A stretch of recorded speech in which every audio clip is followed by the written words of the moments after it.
Sound and had problems. We gather that you're now back in contact with us as Kevin Price. Restarts for Swansea.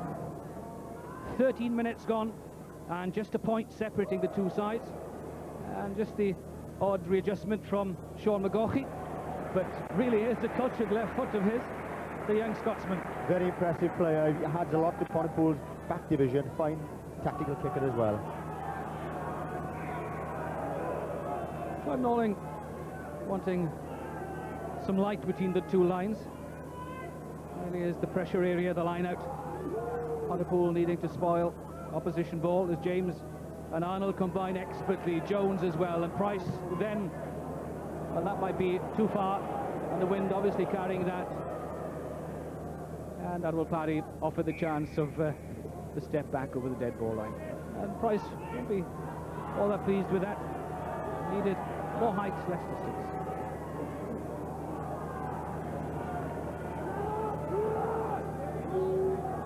The traditional restart from Admiral Paddy. It's an attempt to get his forwards, and a successful attempt at that is Neil Jones yet again. And they obviously have practiced that. It worked so well. Gary Jonathan looking for an offside decision, and David Phillips, well, making problems, but he'll get a second bite at that. Good to see an outside half showing coolness and wanting to beat opponents. He just had a head in the end, but offered the second chance. As Admiral Paddy this time.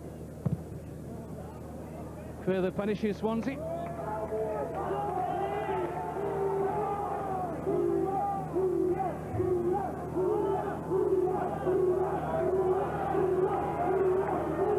Richard Goody, the middle line target for Pontypool, but with Swansea's advantage, he'll be up against Paul Arnold, and it's Arnold that wins it, not cleanly though, and Gary Jenkins, so quick through the Pontypool hooker, really is a busy player around the fringes. I played with Gary Jenkins in the charity match, outstanding player, could be a dark horse for the Welsh tour to Australia.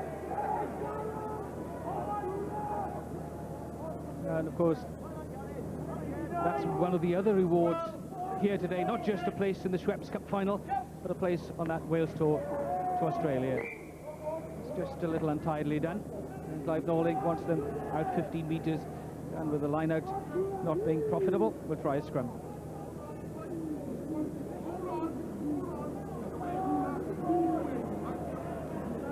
So the far stand, a pleasant sight. So many questions posed about the support here, but obviously people are interested, and the sunshine probably has brought them out as well. And this match promises so much. It started at a cracking pace, and let's hope that they go on at this pace. But there, again, it's the Swansea scrum, and all sorts of pressure. Do you know, that was great refereeing by Clive Norling. Just before that scrum went down, he went to both front rows and said, hang on, there's a touch just the other side there, watching you on that blind side. So he wasn't letting them get away with anything.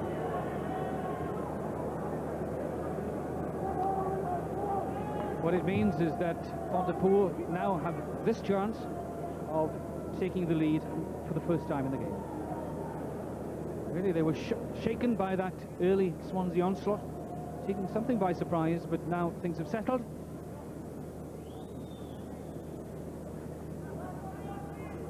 Admiral Paddy with a successful kick here could offer Pontypool a 2-point advantage. And that is well struck and full back, but just the fraction underneath the cross path. Robert Jones, well, markedly does look just slightly disappointed underneath the goalpost, felt that the scissors was on. He made the off-the-ball running. Captain Robert Jones deciding that the safety first tactic was the better one, quickly taken by Pontypool. Goody can't quite control it. It really is being knocked from one to the other, no real control. But Norling decides that the knock-on was the first offence, the advantage Swansea's. I think that last penalty attempt by Paddy showed us the strength of the wind. He's a huge kicker, but he barely got just underneath the course.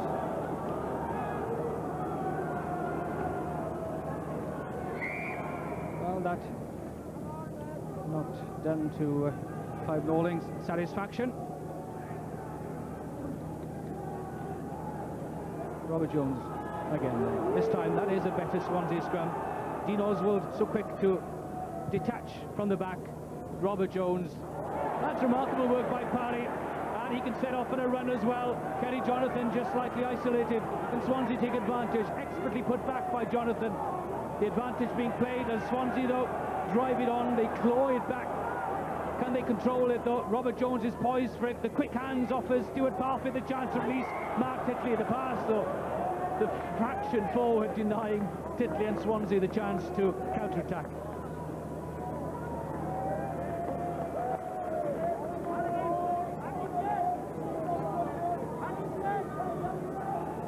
So Swansea's eagerness to keep the ball to hand. Obviously, Jones, the swiftest of scrum halves, and Parfitt as well, so keen to support. The Swansea 10-metre line in view, and lots of efforts being made at that scrum as Phillips, and that is good running as Lewis gets just a little space. Pontypool with both wings far side of the field, needing to win quick possession. Didn't emerge though, and indeed the advantage lost through a knock-on. Nice to see Pontypool varying the game, though. I expected a high Gary Owen, but a good angled run by Bob Lewis. Unfortunately, lost the ball.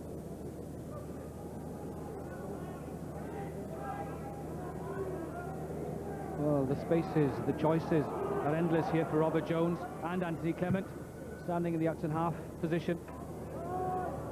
Parry just guides it gently back inside his own 22, and that's sufficient just to slow down Swansea's progress.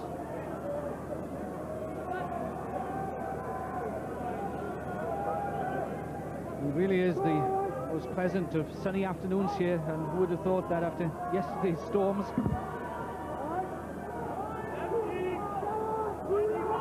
Billy James in no hurry to get things going. Side with a point advantage. Moriarty, though, offers Dean Oswald the channel down the middle and offer that to a New Zealander, and you pay the price. Jonathan has a chance here to release Phillips. Was there offside in midfield? That kick, well, White and Blenheim Taylor, and indeed back we come to midfield because the Swansea centres were in an offside position. I thought he'd missed that, Clive Norling, but there was a man offside. He waited for the advantage again. That's excellent refereeing.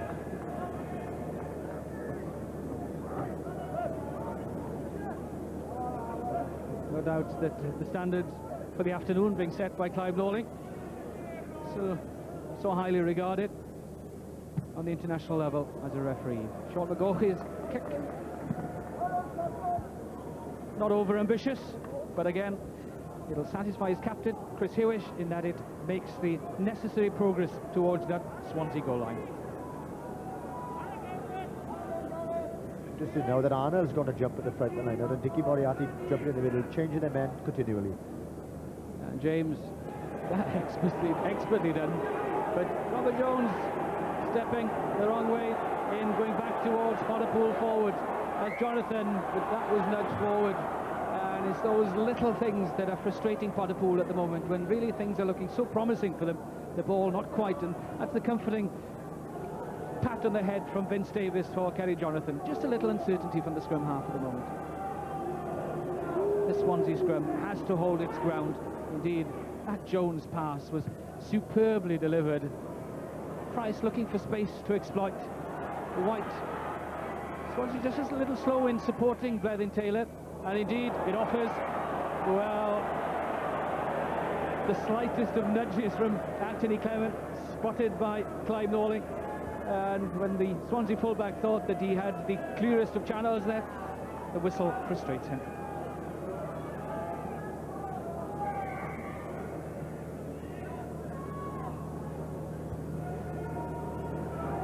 With the scrum in this position, it won't be allowed to continue because Clive Norling will want them to reset.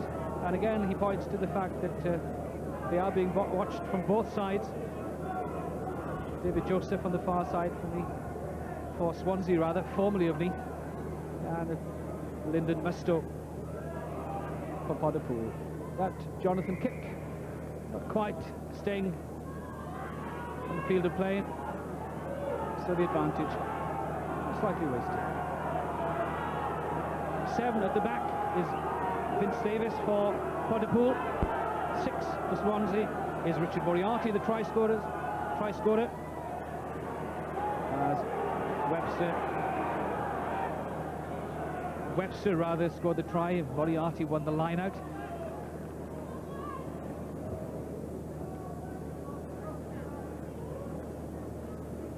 The halfway line, but again the front rows collapse, and that is an area that Mr. Norling will have to address quite quickly, and indeed will stay on this side just to watch Andrew Dibble and Keith Colclough, and that means that this time there's a better platform for Stuart Davis on which to drive.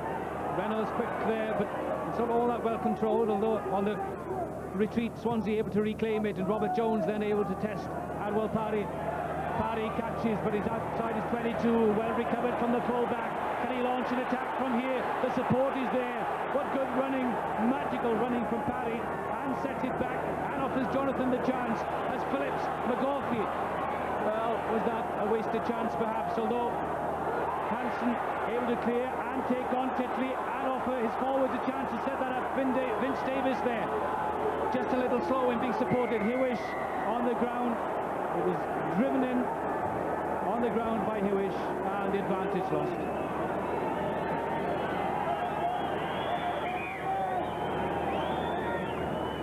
Magnificent play by Parry, beating man after man after taking that outside his 22.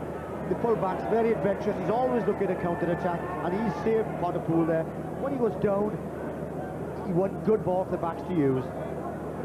And in going down, Parry has obviously received a little injury, but it's having set up the game, Phil Bennett, as the contrast in styles, it hasn't developed like that because the opposition are doing the unexpected. Yes, Pontypool these days have faith in their backs. They've got some good players, especially McGaughey in the centre. He's a good runner, but Swansea also now have renewed faith in their forwards, so they're coming back to strength. They believe their back row can win the game. Webster, Reynolds and Davis, they'll provide all the dynamic bursts down the centre, and then Arnold and Moriarty to win the quality ball, and they won't risk it unless it is 100% certain ball.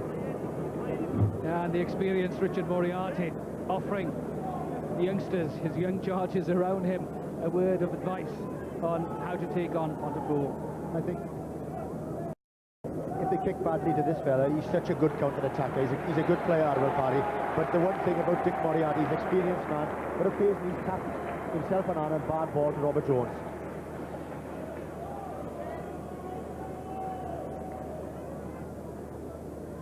Adwell Parry restored to fitness.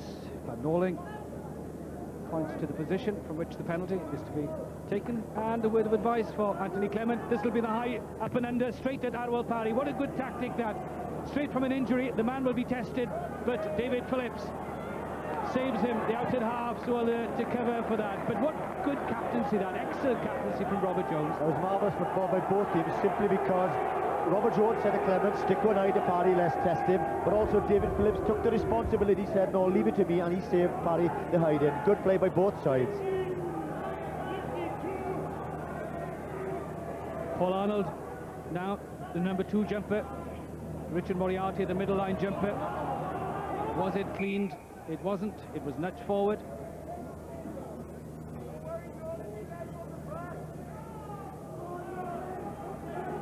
So what a reputation those three men have to live up to. Musto, Jenkins and Dibble. Pontypool front rows make for legends. As Jonathan and Adwell Parry again able to combine, and obviously that front row standing its ground, offering the half-backs or the scrum half and full-back then the perfect platform. Still Swansea's pressure then. The Pontypool 22 in view. And Moriarty shouting the signals and winning possession, supported by Alan Reynolds. But coming quickly enough for Swansea. They'll want the quick ball and exploit Jones's hands, and the outside backs is running. Stuart Davis, some injury doubts surrounding him prior to the match, but obviously fully recovered and a full part in Swansea's first try. Wasn't attached to the scrum on that occasion. This time plants himself firmly to lock the scrum, and indeed that is a good Swansea scrum. Able to drive on Pontypool, stay square, keep the pressure. That is excellent scrummaging, and put Swansea to do that to Pontypool will give them a tremendous boost. That was marvellous scrimmaging by Swansea. Dean Oswald had broken, looking for the movement on the blind side, so they were a forward short. By the time he'd gone back in, the momentum was going forward. Excellent play by the Swansea pack.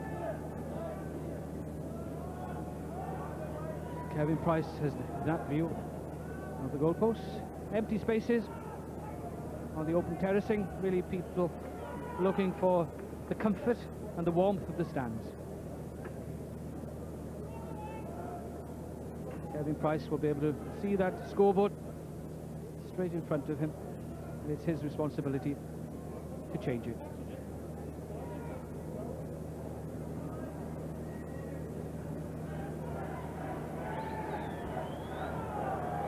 And just a little breeze, and interesting that Kevin Price's last big occasion was at Twickenham in the final of the Universities Athletic Union Championship. He played out at half for Cardiff, who won the trophy, so big game at Twickenham, and then a fortnight later a big game at the National Stadium. Price, this chance of 3 points for Swansea, and you can't kick penalties with more assurance, with greater authority than that. And Kevin Price eases his Swansea all-white side into a 4-point advantage.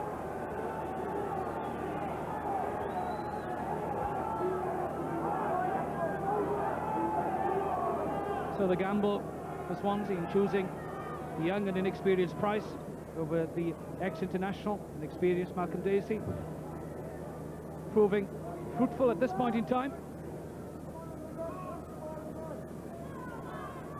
Just 10 minutes remaining of the first half as Adwell Parry places that perfectly.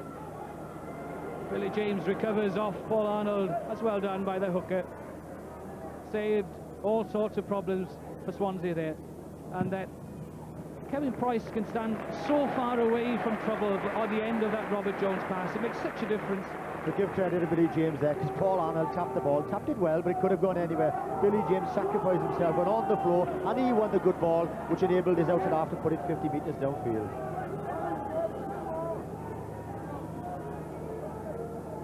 Gary Jenkins finds Neil Jones. Good jumping, good catching, good control by the lock forward. As Jonathan then, that was offside by Swansea. I've been quite impressed with Neil Jones. First time for me to see him. He's done well in the line-out and take the kick-offs well. Gary Jenkins knows one route and one route only. But again, there's just that stutter, although Swansea weren't the 10 metres. Kelly Jonathan just having a second look as Jenkins again. And again, it's not 10 metres as Hewish sets up Adwell Parry, the full-back. Such an elusive runner. Paul Arnold, the man to cover that area, the man who played at number 8 for Wales, of course, earlier on in the season, so well used to covering the wide open areas.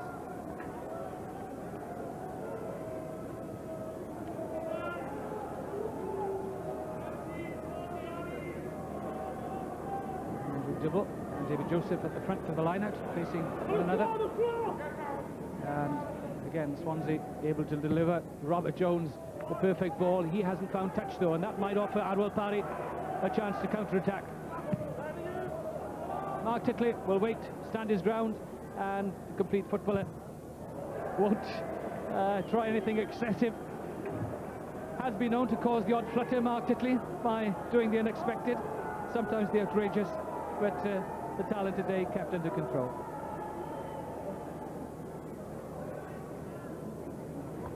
Richard Webster, the only try scorer thus far in the game. And this is the crucial area again for Pontypool, is the line out. I think they've got to aim for the back. Goody and Oswald right at the rear of the line out. It might pay them to move Goody further back to get people peeling off the back, but not as yet at least. And Billy James, so eager, perfectly done, swept then majestically by Jones. And Kevin Price, well, if you seek the sanctuary of the 22, you then make sure that the ball goes into touch. That might be the message from his captain to Kevin Price.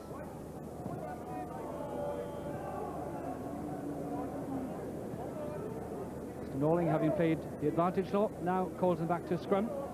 And Andrew Dibble ready to engage. Keith Colclough. There's a funny wind this side of the field. It's very deceiving. I wonder will Swansea move the ball for this occasion. But again, nearly a 20-metre pass, and again Kevin Price over-ambitious perhaps, and Hansen will have a run. That's interesting. If that bounces kindly, well, Hansen had chosen his spot, and really it was well executed from the winger. And that's what I meant by the deceiving win. Twice Price has failed to find touch, and once Robert Jones, and yet again they put themselves under pressure. And Dibble hoisting an arm just to make sure that Billy James doesn't find it easy. The favoured throw here would be short and flat to his front jumper in such a tight defensive position. But James favouring the lob and paying the price for that. Moriarty denied by Goody, and Jonathan then the chance.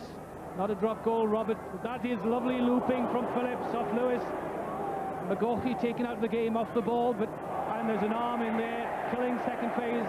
The Swansea arm yielding a penalty and could possibly yield 3 points as well. And everybody came here this afternoon expecting all the good things to come from the Swansea back division, but isn't there lovely angles by Pontypool?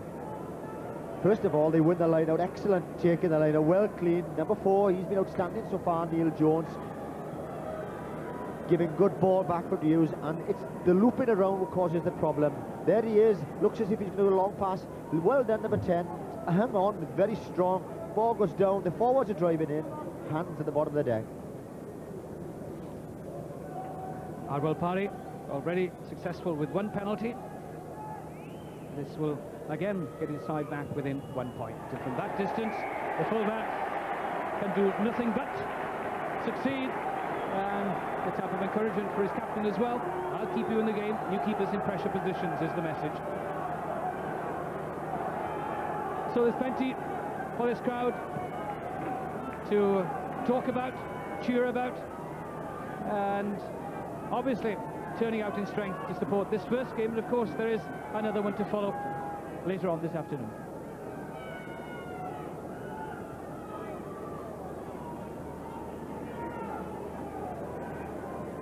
Nothing really between them at this point in time, as Price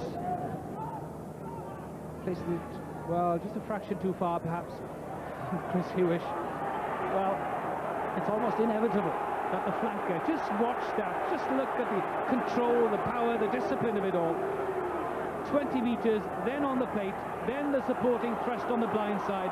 Sean White so eager, short and squat and strong, and that is Pontypool at its best. Exactly, right out of the right crosser, the Cobner, the Perkins, Bobby Windsor draw, all those forwards, they're expert at that. 25-30 metres, marvellous play.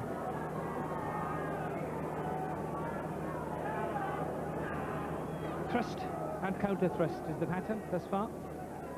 Billy James, Moriarty the early jump, but Stuart Davis the catch and the drive for David Joseph. Robert Jones poised, Billy James looking for a way of releasing that ball for his swim half, and indeed the deepest of little reverse passes from the hooker. Chance then, Kevin Hopkins, space for Anthony Clement, the full-back steps past so easily, and this, well, that is good covering from Arwell Parry. That must frustrate Mark Titley, normally the expert at that, but what good rugby, both sides yet again. At last, Swansea show they can't move the ball, and it's the miss passing in midfield. There's the long miss pass, and Anthony Clement is lightning. Stepped inside his man, and he draws the man perfectly. I thought he might have come off his right foot, Titley, but well charged down, Parry. Arnold, well, can only offer Dean Oswald rather. Again, there's no stopping unless you pin them down and hold them.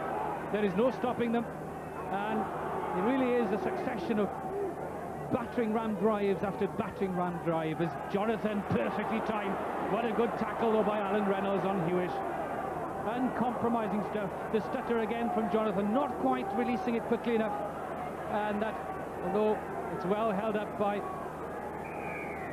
Vince Davis, but not quite quickly enough delivered. But that saps the energy, driving in, sucking in men after men, making midfield players tackle, and that's what Oswald and Hewish are at their very best.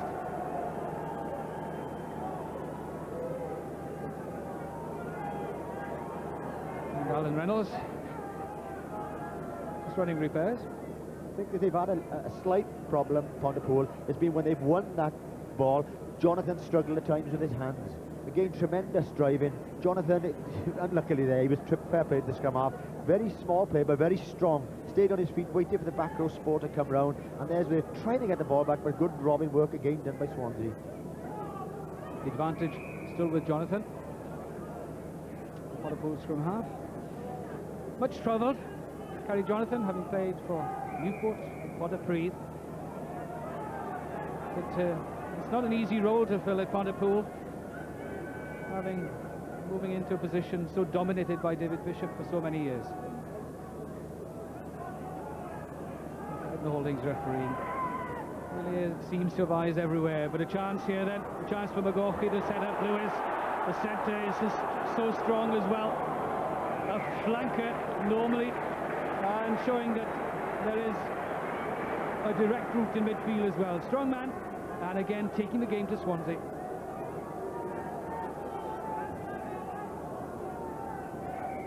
With full of confidence, the centre, no gaps there really, but he's so strong, made the half gap and got the pass, and that was important. Excellent strength by the centre. And Chris Hewish in amongst his forwards. A word of advice. And that's interesting. Clayton Thomas, the touch judge on that side. Quiet word with his the referee, Clive Norling. So important, they see it as a team effort, Phil Bennett. Well, yes, when you've heard of Pierre, Norling and Bevan doing so well at international level this year, Norling is bringing in his two touches, he's saying, keep an eye on the scrums, I'll watch one side, you watch the other. That's good teamwork. The Swansea 22. And a little unpleasantness in the front row, but nothing overzealous. Just there'll be words exchanged. Not complimentary, to say the least. As just look at the angling of Andrew Dibble on Keith Colclough, destroys that scrum and makes it impossible for Swansea to cream. Good ball. Yes, he was driving inwards there, putting pressure on Colclough. The scrum was in all sorts of trouble, going right to the left.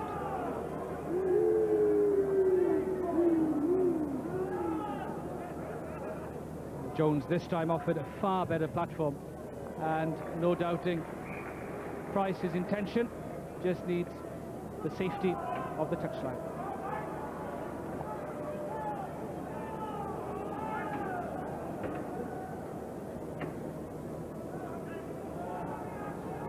The advantage with Pontypool,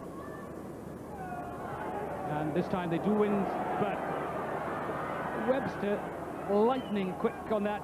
Now the ball has to be released quickly if possible, as Price and Parfitt, with Parfitt spots the space behind Hansen, and that is well placed from the centre, and that will offer his forwards so much hope. They might have been struggling at the end of the first half, but Clive Norling draws it to a close on that encouraging note for Swansea. And really it has been an intriguing contest, with a half-time score standing at Pontypool 6, Swansea 7. So Phil Bennett, with 40 minutes to go, what can you read into that? Well, I felt that Swansea went off like a train. They dominated the scrums, they were good in the line-out, and the back row were dominating things. Stuart Davis was putting Webster and Reynolds into gaps. But I think Pontypool now have come a little bit more back into the game. But you see, it's crucial that Arna and the two second rows there, 4 and 5, they've got to win cleaner line-out ball for Robert Jones to dictate. I think they've got the slight advantage of pace behind the scrums, but they haven't won that really clean ball. But it's a great contest, it can go either way. But let's not forget that probably Pontypool played into a strong win. I don't think they'll be too unhappy, 7 points to 6 down. And Chris Hewish there, what words of advice can he have for his forwards? Well, Terry Holmes is alongside us here on the commentary balcony. The tannoy system goes on behind us, but it was Swansea who started the scoring there with that Richard Webster try, Terry. Yes, a very good start for Swansea. He had a back row move. Stuart Davis broke, give the ball to Webster. Here he goes, Stuart Davis into Webster, who shows tremendous strength and pace to score. I think Pontypool a bit disappointed with the defence here, but a great choice for Richard Webster, who's back in true form. Here it comes again, Robert Jones putting the ball in. A quick strike, that's the key of this move, is the quick strike, channel one ball, and it gets the movement going very quick. And a tremendous strength there by Richard Webster, throwing an opponent over, and great strength and pace to get over and score a very good try for Swansea. What an enjoyable game though, Terry. Yeah, it's very good, I think. Swansea started off very well and scoring that early try, but they've gone back in their shell a little bit, and Pontypool forwards have certainly taken the game to them. Dean Oswald's having a superb game at number 8, and he's leading a lot of charges. 7-6 half-time, superbly balanced for the next 40 minutes. Yes, Phil Bennett said that Swansea went out like a train. Are they going to be able to keep that impetus? Yeah, I think the next score is vital. Whoever scores the next time could take the initiative, and the next score is going to be vital for either side, so it'll be interesting to see. But the wind's picking up a bit now, so it could be a lot more tactical than it has been. Okay, Terry, thanks very much. Well, here we go for the second half then. Pontypool trailing by 7 points to 6. Let's rejoin Phil Bennett and Lynn Davis. So 40 minutes to decide who makes it to this year's Schweppes Cup final. Either Pontypool or Swansea can book that first place, and then we'll stand and watch and see whether it's Netty underneath the opponents. Let's see where Alvin Parry puts this kick, see how much wind he's got behind him.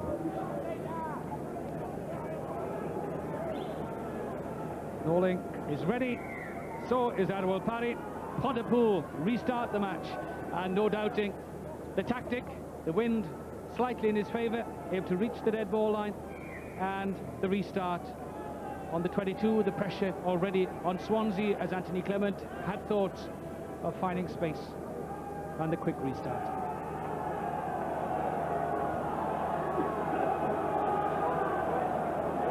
Problem, well, that's interesting for Price. He's found space. Excellent initiative from the outside half. Have they creamed it? They have. Perfect ball for Robert Jones. Then Clement in the supporting role, and the kick there. Well, if Swansea could have wished for a good start, it wouldn't have been better than that. That was perfectly done, and so much initiative shown by the outside half. Well, he's a youngster. He hasn't played many games at this level, Kevin Price, but he showed all the confidence in the world there. Lovely little drop out. Webster did well, and Swansea are back on the Pontypool 10-metre. Well played, Kevin Price. Richard Moriarty at 2 for Swansea. Tried to spoil. So is Arnold in the middle, indeed succeeds, although only offers Andrew Dibble the chance to wedge in, claim the ball, set up the drive. It's on its way. Jonathan will look to the box area, or at least the blind. So nippy, the scrum half. Really no room there at all, but still squeezed his way through, offered Oswald the chance to reclaim it. It's there for Vince Davis as a scrum half. Well, that's just a little awkward. That still Sean White showed tremendous strength, but he won't thank Vince Davis for that pass.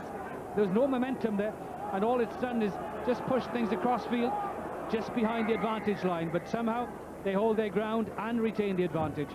Sean White did well there. He's not a big man, but he went into the midfield, was gobbled up by 2 or 3 white jerseys, but strong enough to hold his ground and wait for his forwards to come around and support him.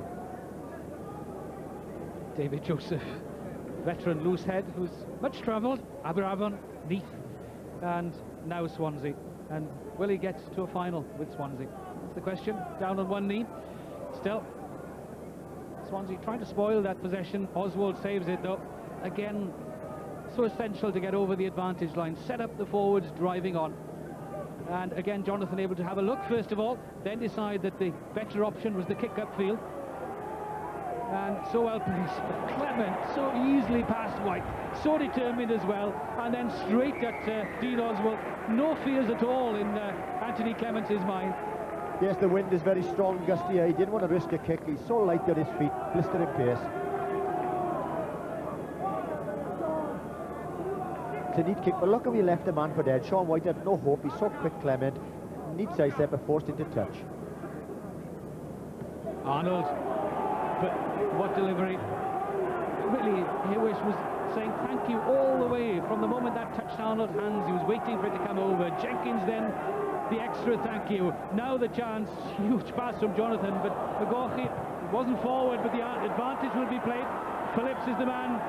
Well, was he allowed to get up by Kevin Hopkins? The referee decides that the ball won't emerge, but it's a little difficult there to know for the tackler whether to allow the defender to get up before tackling or not. And obviously Hopkins timed it perfectly. And this is one of the best positions Swansea have had of the match, in the middle of the field. I'm expecting them to use it, Clement, somebody uses his electrifying pace. And the space is left side. An overweight situation on the other side with 2 centres, the full back there, but the forwards could care little for that. They'll take it on. And Reynolds, the delivery. And the referee waiting for the advantage. He was nudged forward. The advantage will be Swansea's. Reynolds would have expected just a tighter support there. He's such a forceful player, the flanker. Holds no fears at all. Paul Arnold just the knock there as well in the supporting role. You notice earlier on again, Hewish poured through a line-out gap. I would have thought that Moriarty, with his experience, would have said, hey, we've got to close the line as we tap in the ball back. And Hewish and Oswald have had a field day this afternoon. They've poured through gaps, and there's no worse sight for the scrum half to see Hewish coming down on you. And there's the man with hands on hips, poised, ready to get back into the fray. A man who played in the final here at 83 against Swansea, an afternoon which saw Pontypool victorious. Jones finds Anthony Clement, and he in turn hoists the most towering of kicks. Parry and Rob Lewis between them save it from Pontypool, but it's difficult times these as it's set back. Is it well delivered? There's a chance here. The timing, Price, lovely vision from the outside half, still keeps it in play. Is it supported? Not tight enough. It offers Pontypool the chance to hassle and harry, and that is their forte, as David Joseph had thoughts of talking sternly to Gavin Jenkins, but just holds back at the last moment. Goes in there, Kevin Price, he's full of confidence, the youngster, and a lovely inside pass because the cover was there. Robert Jones does well. Look at that flick of the hand by Robert Jones. But you see how many Pontypool jerseys are back there. There's no gaps there, and they're on the retreat now, Swansea. The ball's loose, it's been hacked away. That was great play by Swansea, but also marvellous defence. But look at the jerseys of Pontypool, they're all there. Kevin Price obviously having, is it a dislocation scene too? Yes, and you can see, you can almost feel the pain as the finger is pulled back into joint. But a gamble of Swansea's in selecting Kevin Price. Yeah, I watched him play against the Barbarians last Monday. He was excellent, his vision was good, his goal kicking was good, and really Malcolm Dacey's had a knee injury and some problems, so I think it was justified. The same probably as Blethen Taylor getting in instead of the experienced and international Atheremian. So that's the stage on which these players are playing. Not a packed by any means National Stadium, but support loud enough to make it comfortable and exciting.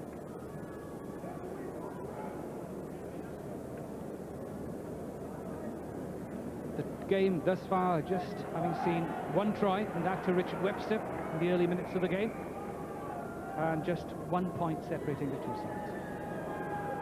Back to action, the Pontypool 22 at the front rows are quite able to keep their footing. What a platform this should be for the Swansea three-quarters. Robert Jones sweeps, and the chance here, lots of running off the ball, but not the sort of ball that Clement would have wanted. But the man is so swift, so strong, really weaves some patterns that are difficult to perceive, and just did enough to get back over the advantage line and keep the momentum and the advantage. But Anthony Clement will be disappointed there. That was perfect ball, it came out the backs, and he didn't take it on the burst because the passing in midfield was so slow and he was going backwards. He did well to retrieve the situation.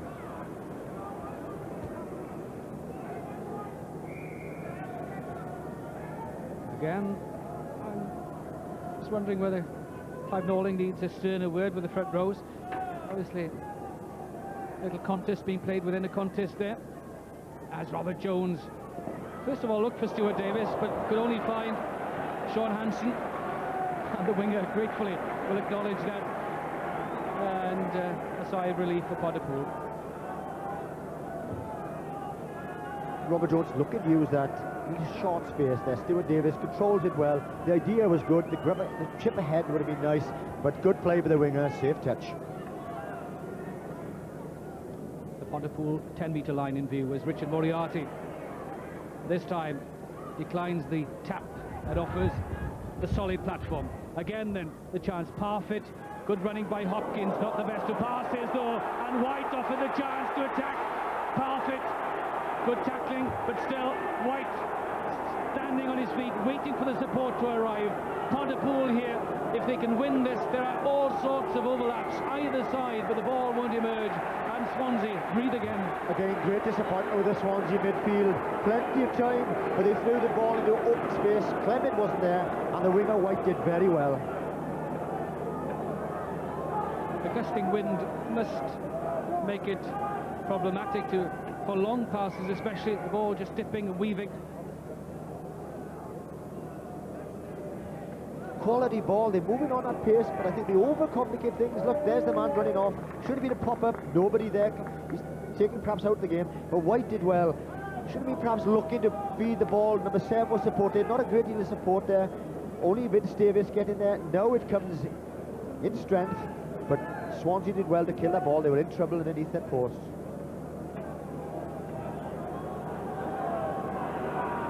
What a chance this is for Pontypool. The Swansea goalpost in view. Jonathan able to feed McGaughey. Great looping by Phillips. Tremendous running by the outside half. This is a great position for Pontypool. The pressure is on. All they need is possession. The feed is there. But Hewish denied. What brave tackling. Still, that ball, well, it won't emerge. Normally it would. And that says much for the killing efforts of Swansea's forwards. But McGaughey's caused them all sorts of problems in midfield. They looked for the little chip ahead there, but he carried on running, and there's only great defence kept the backs out, and then Hewish on the charge.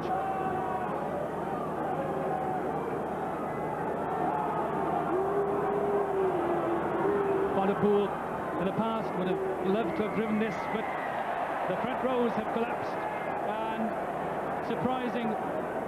One would question why Pontypool would want to collapse a scrum in that position. They had everything going for them, and it would seem strange then that their front row would collapse it when they would want to drive Swansea backwards. Still, Swansea will breathe again and thank that the decision went their way. That could be a vital decision there, because Swansea were in a great deal of danger. Match kept alive. It's Pontypool yet again. Oswald sets up the charge. Moriarty attempts to stem the flow, but almost impossible as the momentum now being built up. Jonathan, was he felled? His forwards care a little. They'll get on with the fray. I think Gary Jenkins had to take that, but Jonathan went to go in to get the ball, and I think he took a nasty smack on his head. Gary Jenkins, the hooker, takes up the scrum half role, and Kerry Jonathan. Official knock, not for the first time, the scrum half, a durable character though, and he'll be back in quickly. There's where Dean Oswald does very well. He's great at this New Zealander, staying on his feet, driving. Richard Moriarty does well to hold it up, but they always produce the ball. When they go in, you can bet your life he's going to come back. Just watch Jonathan. There he goes, number 9. I think he must have taken a bang on his head. But suddenly we're seeing Pontypool change gear, Phil. Making problems for Swansea. Yes, the pack have stepped up a gear, they look far quicker, but they've also got a new thing in their armoury now, a good centre in McGaughey who can split defences, and that's causing Swansea problems out wide. The Swansea front row, Colclough the far side, Billy James the middle, and David Joseph on the loose head side. They had to stand their ground here. Oswald, the chance to attack the centre field, and that's the underbelly of the Swansea defence. But Anthony Clement, well, there is space here. If he can attack Hewish and keep the ball alive. Titley was in support but couldn't get the ball to him. But tremendous counter-attacking from full-back, not daring to kick the ball to hand, and the odd little squabble going on there. Oswald lost the ball, which is most unusual after crashing the midfield, but Clement showed outstanding pace. I think he should have flicked it inside there to Titley, but he decided to go on a good tackle. Clive Norling will keep them apart for a second, whilst the forwards cool down just a little bit.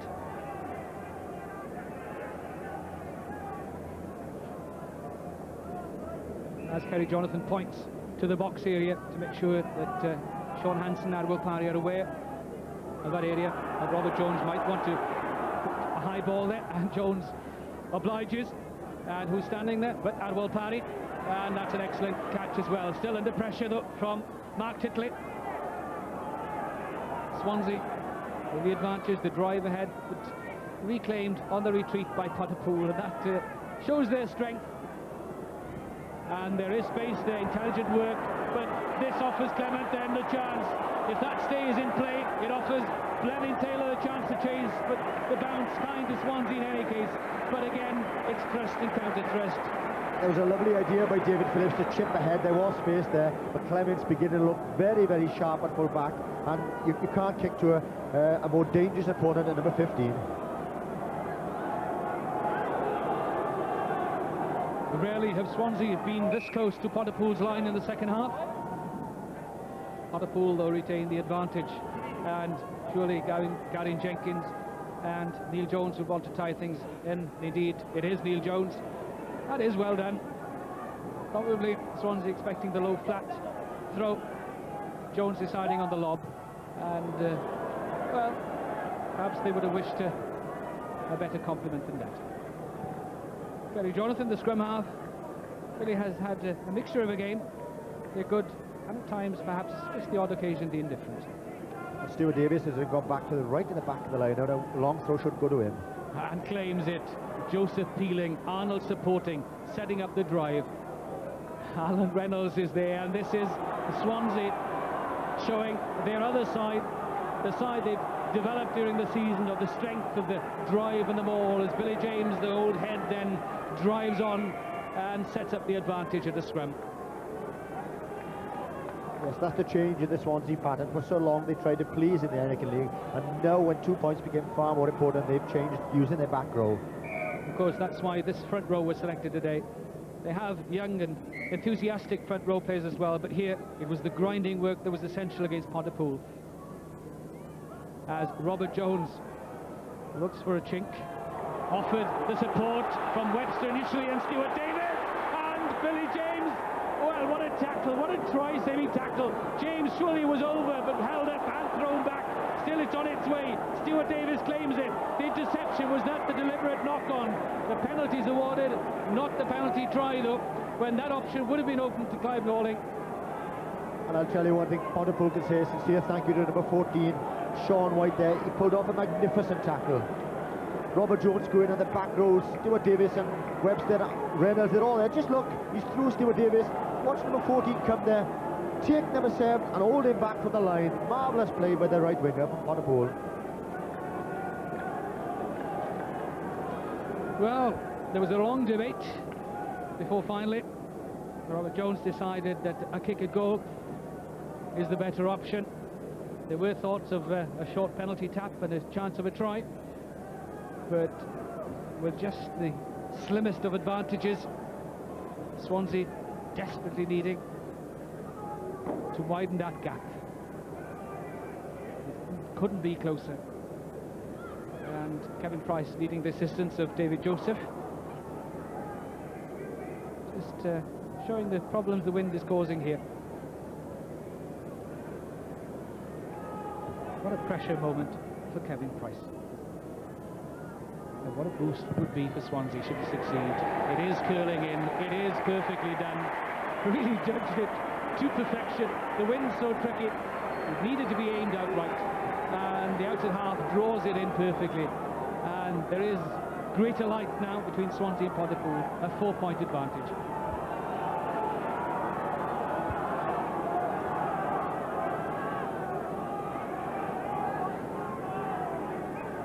Minutes played of the second half, as Parry again wants to put the pressure right down as far as possible towards Swansea's goal line, and Price for a second had Swansea hearts fluttering, but eases the tension. Good play by Kevin Price, because the wind isn't so strong on that far side of the field, and he gained good ground there rather than drop out to the opposition. And the two-man option by Pontypool offers Oswald the chance to drive, not quite finding his man, but what a good tackle by Reynolds, superbly done by the flanker. And indeed, in trying to reclaim that, Pontypool no option but to go over the top. That was sloppy work by Dean Oswald. He was in there, he just threw the ball anywhere, and he put his little out and half in trouble. So suddenly, Jonas back with Swansea, and Clement again, not over-ambitious, quite satisfied to peg that touchline and keep us forward on their toes.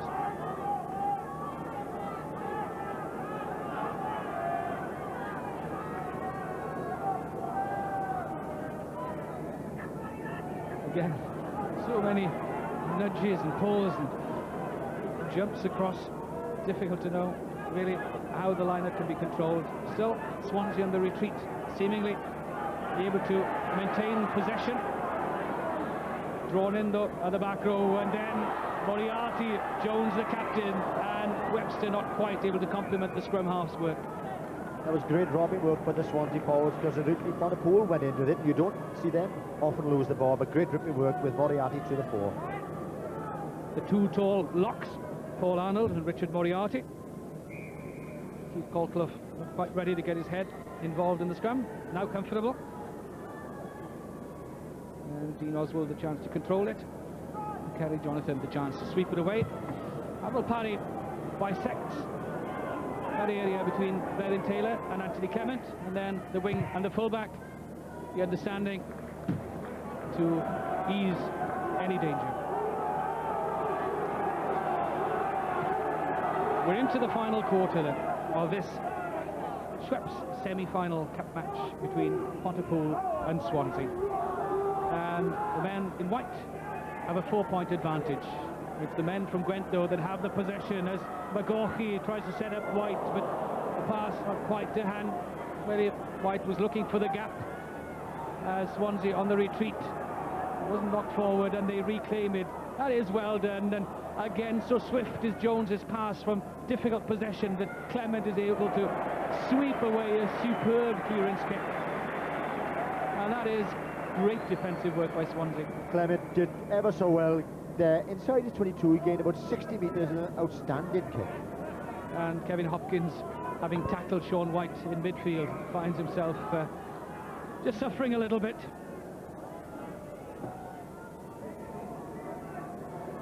Oswald doing well at the line-out, giving perfect ball. And White just came on the burst, number 14.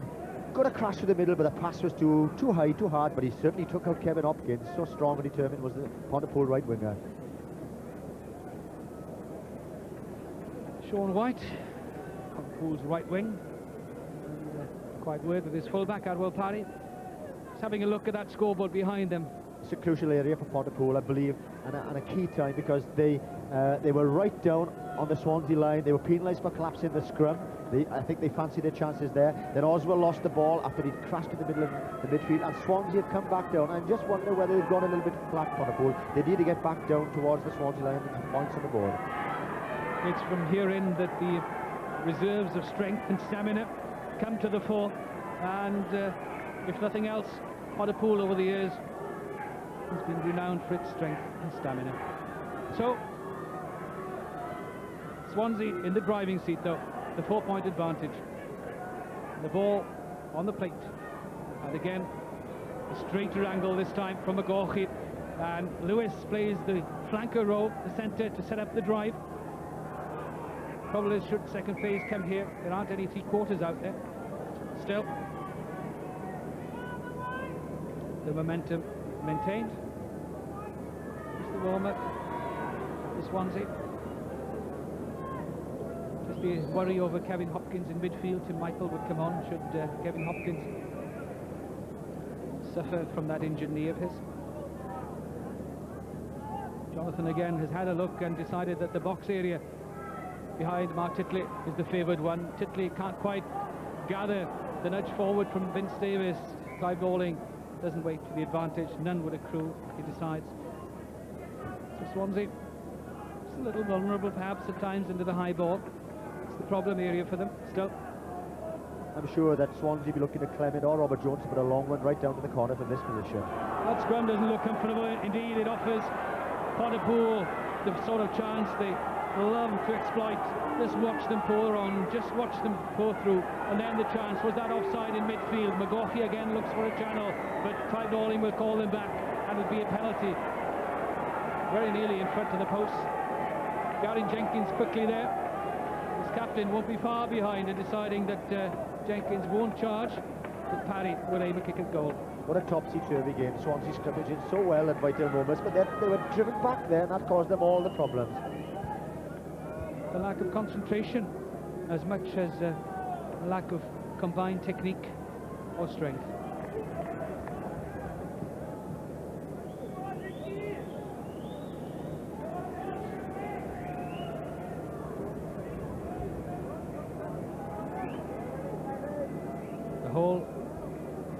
Pontypool will be willing Arwell Parry's kick to go over, because it'll again bring them within sight and a chance of a cup final place.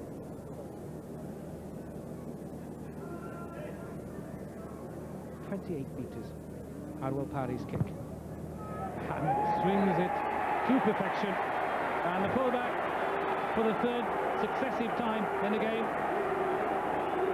adds to Pontypool's tally, and again brings them within a whisker of Swansea. I think that's the boost I said they needed, really, that they'd gone a bit flat and they got down to the line and he made them pay.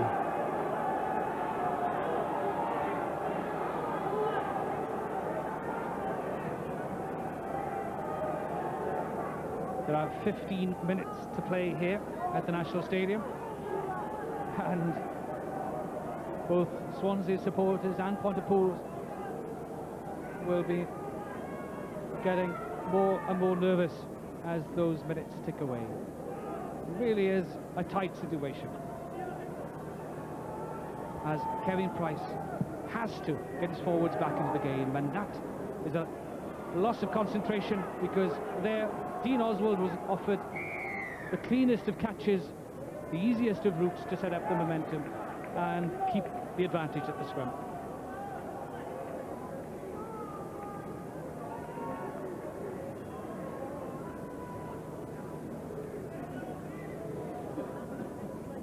Pontypool scrum just turned and spoilt. Oswald will want a better platform than that. And an injury will need some attention. Dean Oswald, the Pontypool number 8, it's the bloodied nose, posing him one or two problems. Yeah, but there's no way that he's going to come off, you know. I'm sure John Perkins will be willing his men on in this final quarter to step up a gear, and he's a crucial man. He's had a good game, but I think he's going to be the man that can swing it for Pontypool. Really, Pontypool have been denied that scrummaging dominance they would normally want to have over opposition teams. Yes, apart from one or two scrums, but as you quite rightly say, I think Swansea lost concentration. They haven't been able to dominate, and therefore Oswald hasn't been able to pick up drive with the support of Hewish, Davis, and the second rows coming on. And that's good selection policy by Swansea, because they've picked 3 sturdy men up front.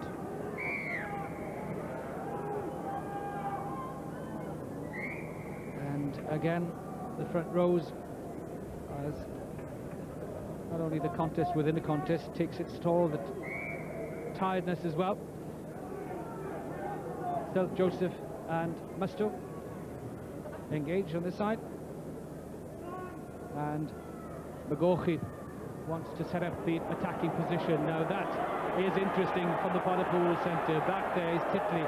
There's some little trick, and then in concert with Clement, well, his captain, well, that was outside the 22 for Clement, marginally so, and just watch how close it is.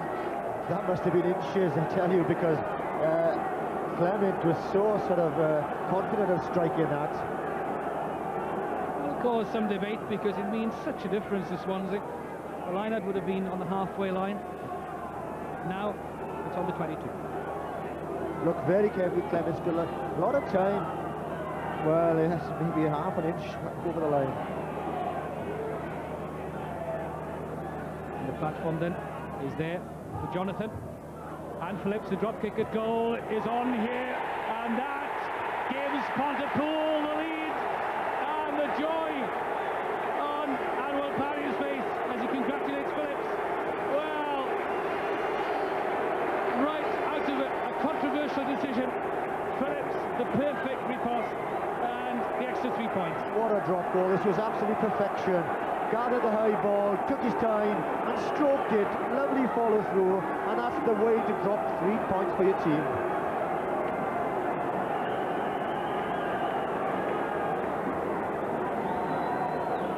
Kevin Price and Swansea enter uncharted territory, behind by 2 points. It's their turn to fight back. The test of their resolve. It's they that get the momentum, and it's they get the advantage at the scrum. Isn't it amazing that half inch that Tony Clement took outside his 22 to enable the liner to be there, gave Phillips a chance to drop that goal. grounds just in line with the stand shadow there. Still a sunny afternoon, and this time Swansea's front row go to ground. In there so quickly was Sean McGaughey saying, my left foot will put this ball in the right place. I think he's going to make sure he puts it safe here. He's kicking into this very strong wind coming from the south stand. And indeed, hasn't found touch, and Bleding Taylor will run at his former clubmates. That is a good kick, perfectly done, just outside the 22, but Arwel Parry, what confidence from the fullback, and sets up McGaughey as well. Hansen poised outside him this time. McGaughey, no doubt, the far touchline as Clement, does he?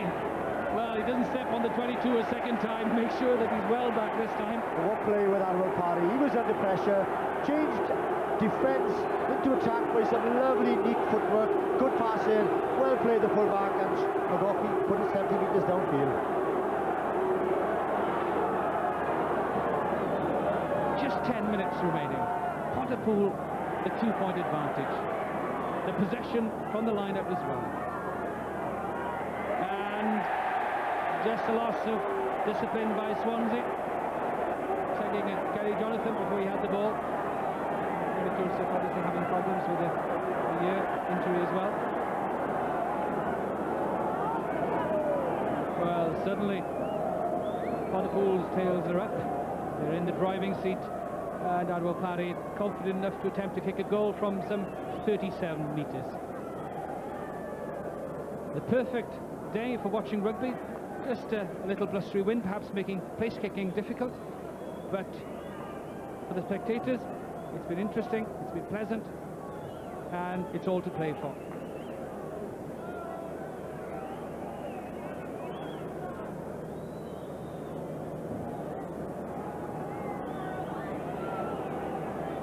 Arwel Parry, with this kick, can probably put Pontypool into the 1991 Cup final.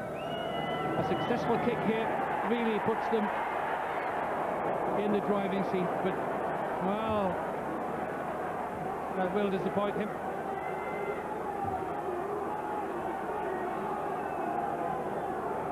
Swansea will breathe again and realise that a penalty, a try, or a drop goal will get them back in front. What sort of momentum then can Kevin Price set up from here? Not offering his forwards all that much hope, but Neil Jones and Kerry Jonathan will offer problems for Swansea. What a catch from Clement, but swamped as he caught it. Pontypool on the rampage. Jonathan, a chance for Rob Lewis. The short route for the centre. The momentum is there. Not quite over the line as yet, though. And the scrum awarded, and all the advantages will be stacked in Pontypool's favour. And I tell you, there's no more difficult team in the country to score against, or to keep, when they keep the ball tight, than Pontypool. This is what they love. Forward, good strength. Bob Lewis, just noticed he didn't go out to the open, came straight back to the support of his forwards, and he did very well, that man on the floor, Phillips, because he took Clement man and ball.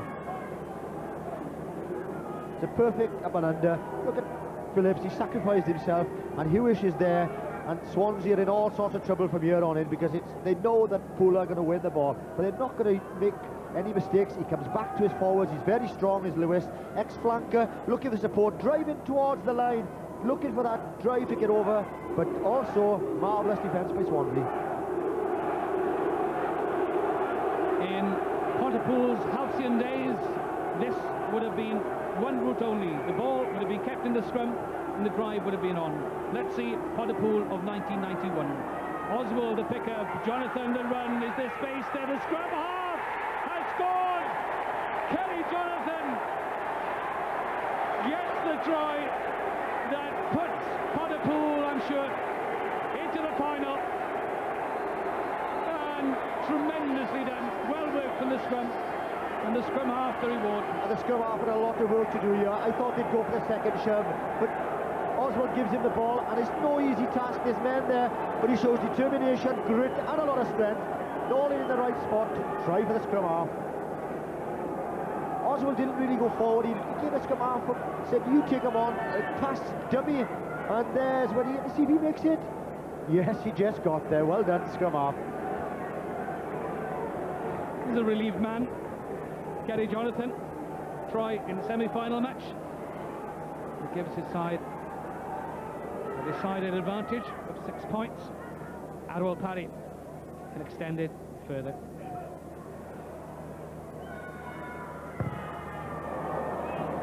But that not really threatening the posts, but Pontypool, with just 5.5 minutes remaining, now have a 6-point lead. And that conversion was a very, very important kick there, because Swansea's still into the game at 16-10. Had it gone to 18-10, I think the game would have been completely over.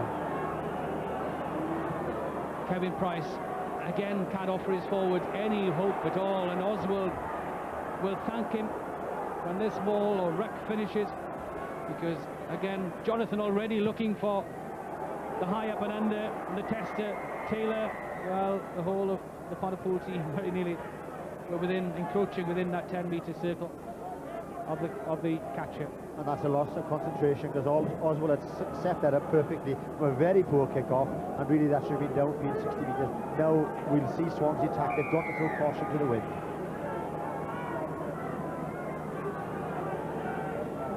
Swansea forwards, having taken on Pontypool on equal terms up until now must release the three-quarters as Price and Hopkins, a little running off the ball, and this is a clear run.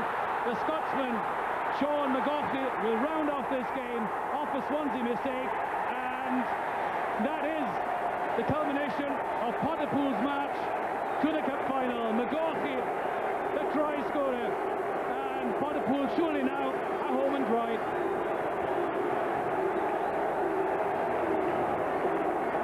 Swansea have to run it, minutes left, but they've over-elaborated again. Dundee says, straight past, nobody sure what's happening. McGoughy, for me, the best back on field this afternoon, took the ball in his left hand. He can't believe his luck. He's got 60 metres to run.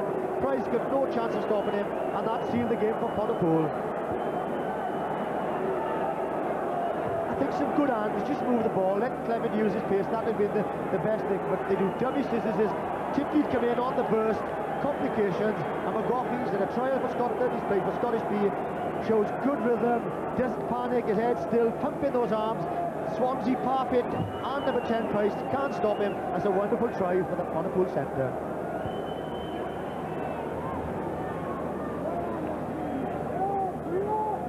Arwell Parry with this chance to put Pontypool 12 points ahead, and well, no wonder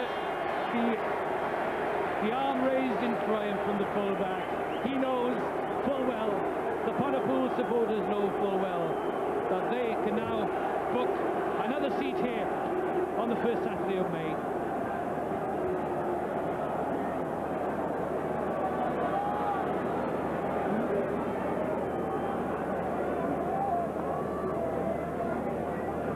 Swansea then, having had so much early control here, having started the match in a storming manner, now find themselves fighting the tide. They reclaim that though, but again, a nudge forward thwarts their efforts. As I said earlier, Pontypool past masters now will be into the box. It'll be tight. They'll put all the pressure on Swansea, put them into narrow spaces.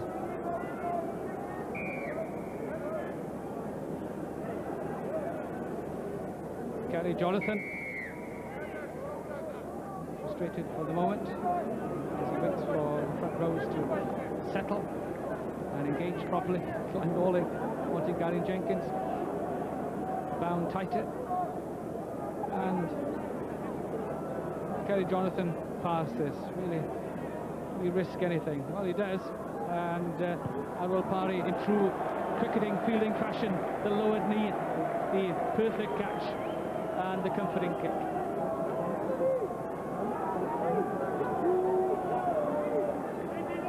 Chris Hewish will have asked Norling how long to go. Will know what his team has to do just to hold on. Certainly, as long as they had it. And Castle, the Swansea captain, they're in the driving seat. Hasn't that been a lot of the story for Swansea this afternoon? Tapping back, putting Jones under all sorts of pressure, and the poor forwards love that. And the tap was there again, but jumping across. And McGaughey into the last minute of normal time, and McGaughey's left foot will ensure that Swansea spend that last minute in Campton or very close to their own 22. And the chant at last, we've waited a long time for it, and the cry that was so familiar in the early 80s but diminished over the last few seasons, now back in full voice. With Billy James, still some fight left in the veteran legs, but there's not quite the progress of old there. Robert Jones, good running from the scrum half. James, if he can now release it. The support is there from Moriarty, the pass from Reynolds, the counter-attack from Phillips, Price rather, Parfitt weaving a pattern, but can Goody take advantage? Good running from the lock forward, superb skills. Oswald the support. Pontypool yet again on the rampage. They'll want to release this if they can. Jonathan, then the high tester. Well, that's letting Swansea off the hook. Titley will thank him for not having to tackle. He'll catch and kick all day long. As you rightly said, he should have passed that, he had men outside, but his kick was to perfection, right into the corner.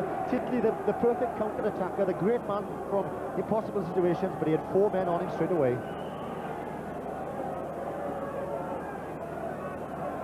Yes, agreeing with his captain. He's been told what next to do, and he's in full agreement. Jenkins. Well, Reynolds again has to do that difficult work of saving on the try line, and this again sets up a scrum that points everything towards Pontypool. And earlier on in the game, the second half, Mr. Norling took him down for collapse in the scrum. Jonathan went on a run across field. Let's see if he'll bring one of his centres on the burst here. The position is perfect. That's quickly delivered, and Jonathan on the slant. The straight run from Lewis, and so both centres have scored. And this time, again, the acknowledgement, and the two centres have that feeling of unity, in that both now have scored a try. And Lewis, well, you wouldn't get a broader smile than that. Oh, lovely hand show by Jonathan. Takes the defence as a dummy there. Simple pop-up, but Lewis is so strong, so powerful, brushes through the tackles, so confident, and he's over. It's that dummy by number 10. Centre, ex-flanker, just burst through the tackle. You're not going to stop a big man from that distance. Robert Lewis, Pontypool's try scorer, and the congratulations of Sean Hansen.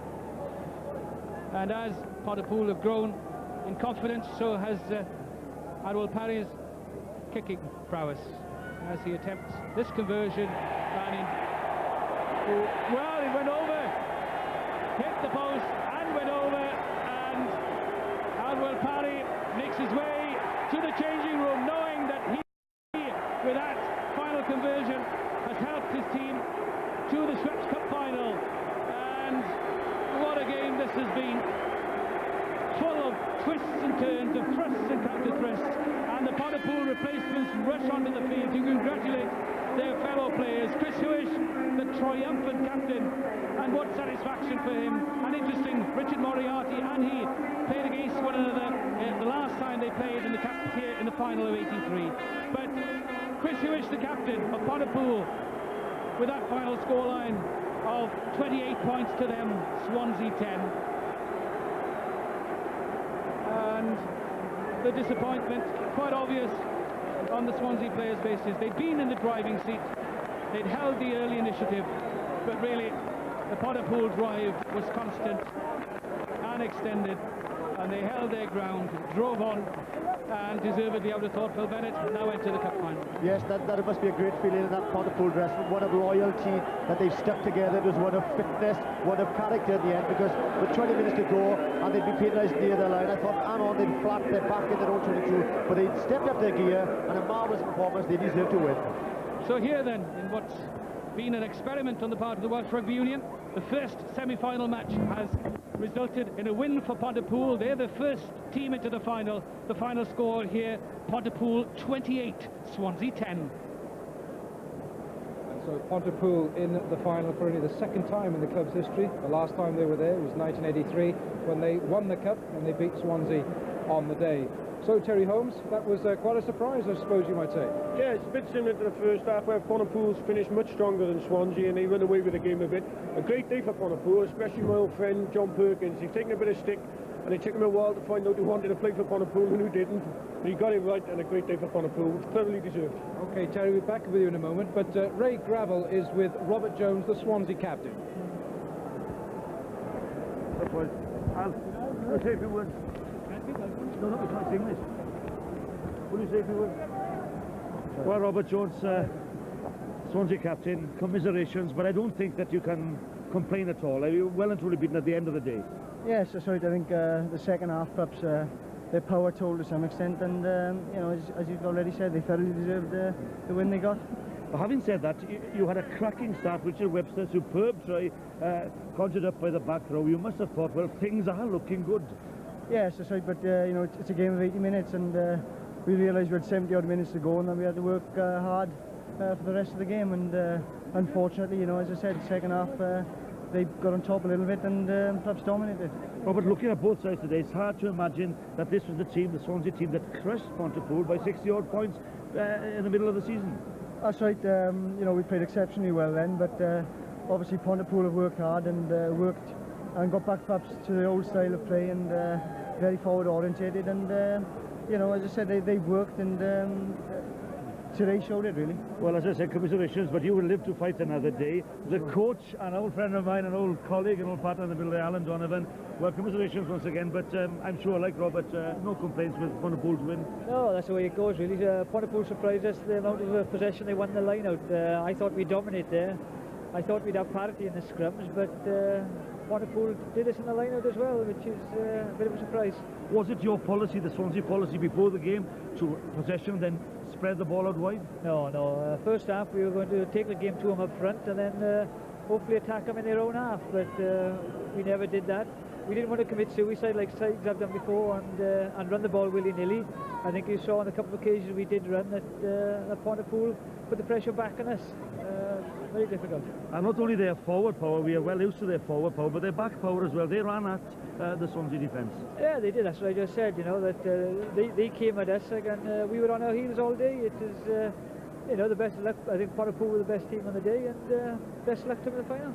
Kelly said there, and I'm sure that you both will congratulate this next man, instrumental in Pontypool's victory today. Arwel Parry, well, at the beginning of the season you must have thought things weren't going your way, but you take the story up from there. That's right, yes. Unfortunately, we lost 22-21 to Swansea when I was playing with Bridgend, and things went from bad to worse there for me. Pontypool picked up with myself, so obviously went on to Swansea and with the problems that we had in the club, and obviously lost 6-3. They played exceptionally well on the day, and I think it's the best Swansea side I've ever seen play. But since Christmas and things have settled down, the boys have knuckled into what we've got to do. We've got out of the league system now. And also we pulled it off against Newbridge, and obviously again we pulled it off again today. Arwel Parry, I'm not alone in saying this, and I say it proudly, you had a superb game today. You looked good, you felt good. What was going through your mind? Well, we haven't been playing particularly well of recent times. We've stuck at it, as I said, with Newbridge. They dominated for long periods of the game, and again in the league match we were 15-4 down, about 20 minutes left. But we've got strength and character now, and it's pulled us through once again. Well, once again, congratulations. It's going to be an East-West final, that's definite. Who would you like to meet in the final? They're all difficult in the final. Perhaps it's Neath, and perhaps I can go one better than we did last year. Well done, and carry on the good work. Thank you very much. Thanks very much indeed, Arwel. Well, Arwel Parry will go into the dressing room and earn a well-earned cup of tea. There's something happening on the stadium here just behind us, and it's the parade of the Women's World Cup teams, and it is quite an occasion. They've seen a great semi-final here. This is the inaugural Women's World Cup, I should say, and teams from all over the world. It started yesterday with 4 matches. One of those matches at the Memorial Ground at Glamorgan Wanderers, when Canada lost to New Zealand by 28 points to 4. Wales are due to play tomorrow night at Llanharan. And if you'd like to take a trip up to Llanharan, then I'm sure it'll be worth watching.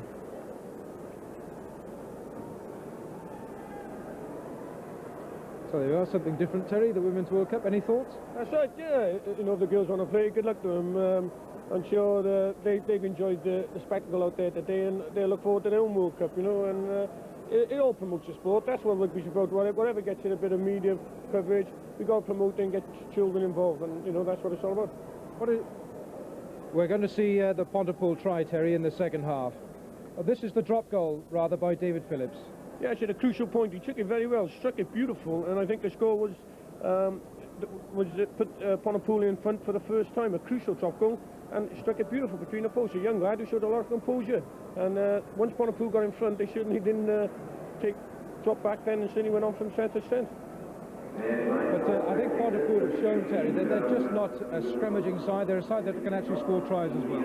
Yeah, I think, you know, Dean Oswald, who was the outstanding player here, give a ball to Kerry John, who done well to score, you know. I think Swansea were a bit disappointing. Again, you know, quite a quick channel there. Dean Oswald, a beautiful distribution. Kerry Johnston, still got a bit to do there, but he does well. He beats a few over and just struggles over to get to the line, you know. But I think Dean Oswald, Pontypool had the outstanding player on a show. Showed tremendous commitment and great ball awareness, you know, where Swansea had lacked anyone to really dominate the game for them. You know, Tony Clement at the back showed signs of international class with a bit of pace in it, but they didn't really have anyone to grab hold of the game and dominate for them. There's something about these New Zealanders. This is a try by the Scottish man, Sean McGaughey. Yeah, I think Swansea were trying to do things here. They were struggling behind. A poor kick, superbly gathered by McGaughey, and he's away and, you know, scoring at Cardiff Arms Park. Another Scot scoring at Cardiff Arms Park. But he's certainly a midfield force for Pontypool. He scored some great tries this season. Yes, both lads in midfield done well today, and they had a few chances and certainly took them. OK, Terry, hold on there for a moment. We're going to go back to Ray Gravel. I think he's got more sporting personalities on the other side of the ground. John Perkins, Pontypool coach, you've tasted success, a lot of success as a player, but what about this? You're the coach taking your team to the final. It was a great occasion today, Ray. I thought we owe the victory to the team's sheer refusal to give up, because at one point there Swansea seemed to have us in a bit of a stranglehold, but we got a position up on the right hand side of the field near their line. We tried to move, a tried and trusted move, going blind there, and we managed to squeeze through for a try, and from there it just went from, things just got better, so we are delighted. John, what impressed a lot of the rugby pundits here today was the way the Pontypool moved the ball, and they were eager to move the ball amongst the backs and forwards. Well, we've always thought the 9-man tag was a bit unwarranted, grabs, but no, I thought the players today, we as a club, we are tremendously indebted to them that they've knuckled down to it, pulled us through a traumatic time, and players like Garen Jenkins and Dean Oswald, who I thought had a superb game today. Back row forward. Yes, and I must pay tribute to Chris's leadership. I think that we owe the fact that we are in the final yet again, or again to Chris's leadership and the determination of the team. You are in the final, most certainly. You were there in '83, but this time you're not taking part. You are the coach. What was going through your mind when Swansea scored that first try in the opening few minutes? I was trying to find a packet of Valiums. What was going through my mind, of course, was the 60-point drubbing we had down at St Helens earlier on in the year, and we know the capabilities of the Swansea three-quarter line, and I was just praying, and it is Sunday, I was praying that we weren't going to have another drubbing today. John, he hasn't been this silent for so long, I don't know when, but I must bring the man in green in today's referee, Clive Norling. Clive, from a referee's point of view, how did you see the game? It was an excellent game to handle. It was a hard contest up front. Swansea perhaps edged it in the first half, but Pooler, I must congratulate them on their resilience. John, it's such a big word, I can't even say it. But they stuck at the task, and at the end I think they ran out worthy winners. Clive, some people would say that there was one controversial point in the second half. Anthony Clement, the Swansea fullback, had the ball. He kicked a touch, it was a great kick. He was on the 22-yard line. You blew to say that he was outside the line, and then David Phillips proceeded to drop a goal from there. How does the referee react to that? Well, Ray, if I ever do a game where I'm not controversial, it's going to be remarkable. As far as I was concerned, I might touch Judge Clayton Thomas. The foot appeared to be over the line, and we can only give what we see. At the moment, the BBC supply us with videos for instant replay on the field. I'll be very grateful indeed. That's a fair answer from a fair man. John, now then you are a happy man indeed. What, the game plan, what was your game plan? Well, our game plan was to try and dominate up front. We've only got one game plan, Grabs, and that is to try and dominate up front. We knew that the outside half was a young boy. We were hoping to unsettle him. I don't think we succeeded in the game plan altogether. I think that you know, there are areas which we will be looking at to build on for the final. I tell you what, John, people measure success by winning. You won today, you are successful. Good luck in the final, an East-West final. It's bound to be